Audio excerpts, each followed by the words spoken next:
ভাই ভাই, হ্যাঁ ভাই, কি হয়েছে বল। মার শরীর খারাপ, ডাক্তারবাবু বললো ও নেগেটিভ রক্ত লাগবে। তুই তাড়াতাড়ি রক্ত ম্যানেজ করে তাড়াতাড়ি হসপিটালে এসে পড়। হ্যাঁ ভাই, বলছিস তো ও নেগেটিভ রক্ত তো কোথাও পাওয়া যায় না। ঠিক আছে, তুই বাড়িতে যা, আমি দেখছি। ও ভাই দাঁড়ান। হ্যাঁ হ্যাঁ, কি হয়েছে বলুন তাড়াতাড়ি, তারা আছে আমার। ভাই আমাকে একটু হসপিটালে নিয়ে চলুন, আমার হসপিটালে খুবই দরকার, ইমার্জেন্সি, চলুন না নিয়ে আমাকে একটু।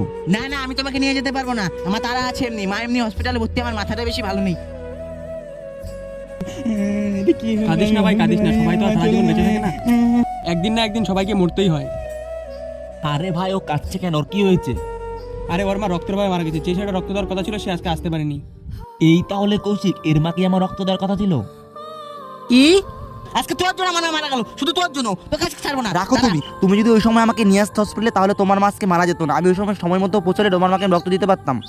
আজ তোমার মার মৃত্যুর জন্য তুমিই দায়ী। ছি ছি ছি ছি ছি, আজকে আমার জন্য আমার মা মারা গেল। ছি।